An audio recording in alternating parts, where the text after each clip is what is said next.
درنو لیدونکو ګیلمن وزیر ته دی الله تعالی جنت الفردوس ور نصیب کړي، الله دې وبخي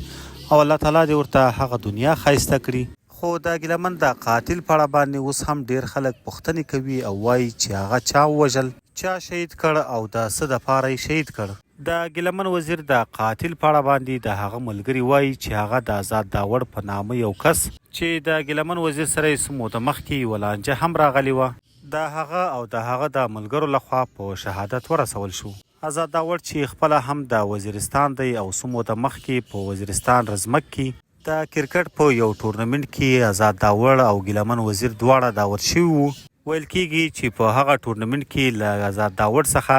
د ګیلمن مینوال ډیر وو او د ګیلمن ډیر دروند استقبال وشو. نو په همدې وجه باندې آزاد داوړ ته غوسه ورغلې وه چې زه خو هم د همدې سیمې یم او مشهور کس یم، نو څنګه د ګیلمن دومره استقبال وشو او زما ونه شو. ویل کېږي چې د دغه کرکټ ټورنمنټ میچ کله پای ته ورسېدل نو آزاد داوړ او ګیلمن واپس د خپلو کورونو په لور روان شول. ملګرو ویل کېږي چې په دې وخت کې د ګیلمن موټر ولاړ وو او آزاد داوړ قصداً خپل موټر ریورس راوستی ده او د ګیلمن موټر یې پرې وهلی وو. داسې ویل کېږي چې په دې وخت کې د آزاد داوړ او د ګیلمن د ملګرو ترمنځ تلخ کلامي شوې ده او لانجه یې ترمنځ راغلي او ګیلمن له خپل موټره هم نه ورته راکوز شوی، چې بیا وروسته ګیلمن آزاد داوړ ته ټلیفون کړی و او له هغه څخه یې د دغه انسیډنټ بخښنه هم غوښتې وه او ورته یې ویلي وو چې که غواړې موږ به ستا کور ته هم درشو او هلته به بخښنه درنه وغواړو. نو آزاد داوړ ورته په ځواب کې ویلي وو چې هیڅ خبره نشته، داسې کیسې په ژوند کې کیږي. نو هغه کینه وه چې آزاد داوړ ګیلمن ته په زړه کې ساتلې وه